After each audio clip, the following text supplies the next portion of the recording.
कई बार अपनी daily life में हमें इस तरह के सेंटेंसेस बोलने होते हैं, जैसे कि ऐसे तो तुम बीमार पड़ जाओगे, ऐसे तो मेरा बहुत टाइम खराब हो जाएगा, ऐसे तो वो कभी नहीं जीत सकता। तो इस तरह के सेंटेंसेस को इंग्लिश में कैसे बोला जाता है, आइए देखते हैं।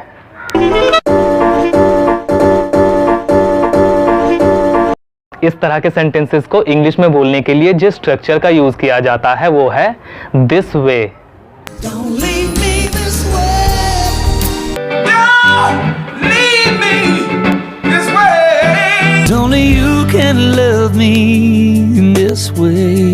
दिस वे का मतलब होता है ऐसे या फिर ऐसे तो।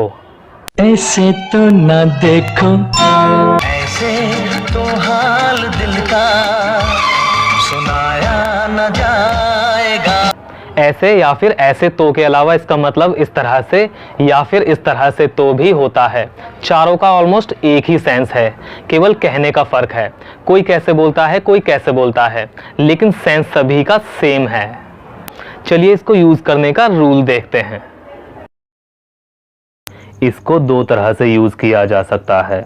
या तो आप पहले बोलेंगे अपना सेंटेंस और उसके बाद लास्ट में बोलेंगे दिस वे, या फिर आप पहले बोलेंगे दिस वे और उसके बाद बोलेंगे सेंटेंस। सेंटेंस किसी भी टेंस में हो सकता है, डिपेंड करता है कि हमें क्या बोलना है। चलिए इसके कुछ एग्जांपल्स देखते हैं और इसको और अच्छी तरह से समझते हैं। ऐसे तो वो तुम्हारे पैसे खत्म कर सकता है, this way he can finish your money, या फिर he can finish your money this way. ऐसे तो तुम कभी नहीं जीतोगे, या फिर इस तरह से तो तुम कभी नहीं जीतोगे, this way you will never win, या फिर you will never win this way. ऐसे तो केवल वो ही खा सकती है, only she can eat this way, या फिर this way only she can eat. ऐसे तो मत देखो, या फिर इस तरह से तो मत देखो, डोंट लुक दिस वे।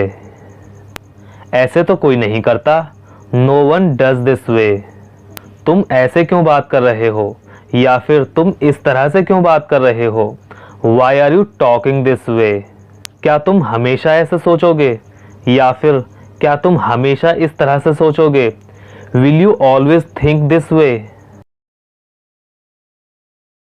कई बार अपनी डेली लाइफ में हमें इस तरह के सेंटेंसेस बोलने होते हैं, जैसे कि तुम्हारी परफॉर्मेंस के आधार पर तुम्हें पैसे दिए जाएंगे, उसके काम के आधार पर ही मैं उसे वोट दे रहा हूँ, इसके आधार पर मैं ये कह सकता हूँ कि ये बहुत आसान है, सबूतों के आधार पर उसे गिरफ्तार कर लिया गया।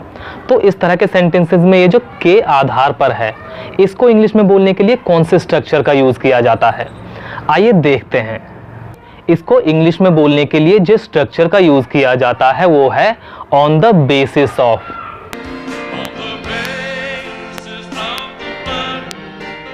If the law differentiates on the basis of sex, then on the basis of का मतलब होता है के आधार पर। आइए इसको यूज करने का रूल देखते हैं।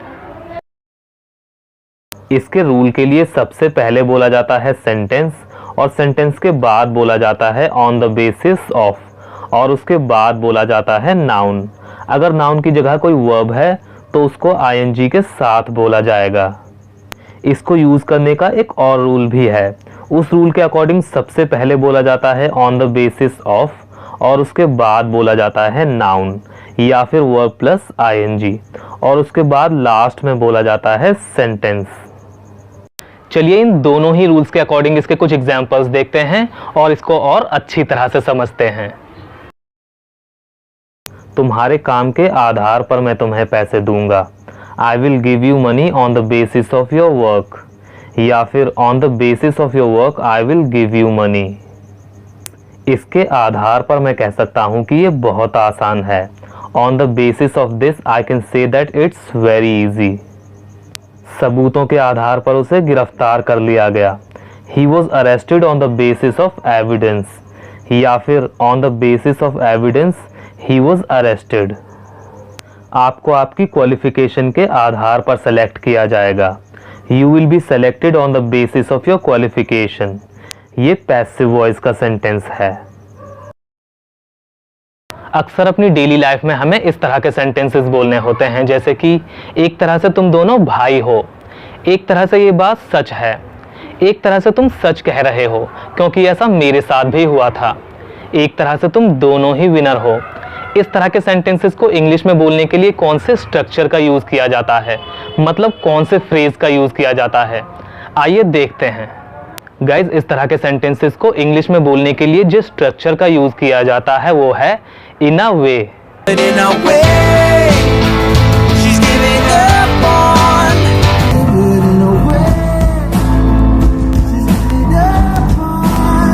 इन अ वे का मतलब होता है एक तरह से, एक तरीके से या फिर एक नज़रिए से। इन तीनों का एक ही मतलब है, केवल कहने का फ़र्क है। सेंस तीनों का सेम है। जब कोई बात पूरी तरह से सच ना हो लेकिन उसे सच मान लिया जाए, उस कंडीशन में इन अ वे का यूज़ किया जाता है। चलिए इसको यूज़ करने का रूल देखते हैं। इसके रूल के लिए सबसे पहले बोला जाता है इन अ वे और उसके बाद बोला जाता है सेंटेंस। सेंटेंस किसी भी टेंस में हो सकता है, डिपेंड करता है कि हमें क्या बोलना है। आप इन अ वे को सेंटेंस के बाद भी बोल सकते हैं, वो भी सही है, लेकिन ज़्यादातर इसको सेंटेंस से पहले मतलब शुरू में बोला जाता है।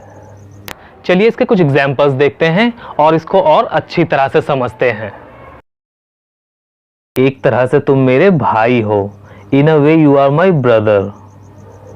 एक तरह से वो सच रहा था, in a way he was telling truth. एक तरह से तुम दोनों ही विनर हो, in a way you both are winners. एक तरह से तुम मेरी जिंदगी हो, in a way you are my life. एक तरह से ये सच है, in a way it's true. एक तरह से ये हमारी सबसे बड़ी गलतियों में से एक है, in a way it's one of our biggest mistakes. एक तरह से वो हमारी हेल्प करना चाहता था, in a way he wanted to help us. अक्सर अपनी डेली लाइफ में हमें इस तरह के सेंटेंसेस बोलने होते हैं, जैसे कि सुबह जल्दी उठना कोई बड़ी बात नहीं है, 90% मार्क्स लाना कोई बड़ी बात नहीं है, इसमें कोई बड़ी बात नहीं है, मैं टाइम पर आ जाऊंगा। तो इस तरह के सेंटेंसेस को इंग्लिश में बोलने के लिए एक स्ट्रक्चर का यूज़ किया जाता है, एक फ्रेज का यूज़ किया जाता है, और वो फ्रेज है not a big deal. Not a big deal का यूज़ तब किया जाता है जब हमें बोलना हो कोई बड़ी बात नहीं है, मतलब ऐसा कुछ ना हो जिसमें हमें चिंता करनी पड़े। नॉट अ बिग डील की जगह आप नो बिग डील भी बोल सकते हैं, ये भी सही है, ये भी काफ़ी बोला जाता है। चलिए इसको यूज़ करने का रूल देखते हैं। इसके रूल के लिए सबसे पहले बोला जाता है सब्जेक्ट और सब्जेक्ट के बाद बोली जाती है हेल्पिंग वर्ब और हेल्पिंग वर्ब के बाद बोला जाता है नॉट अ बिग डील और उसके बाद लास्ट में अदर वर्ड्स अगर बचते हैं तो। चलिए इसके कुछ एग्जाम्पल्स देखते हैं और इसको और अच्छी तरह से समझते हैं। ये कोई बड़ी बात नहीं है, it's not a big deal. English बोलना उसके लिए कोई बड़ी बात नहीं है, speaking English is not a big deal for her. आप ऐसे भी बोल सकते हैं, it's not a big deal for her to speak English. गाना गाना मेरे लिए कोई बड़ी बात नहीं है, singing song is not a big deal for me. चिंता मत करो, ये कोई बड़ी बात नहीं है, don't worry it's not a big deal. ये कोई बड़ी बात नहीं थी, it was not a big deal. Car चलाना उसके लिए कोई बड़ी बात नहीं थी, driving car was not a big deal for him. ये हमारे लिए कोई बड़ी बात नहीं हो सकती, it can not be a big deal for us.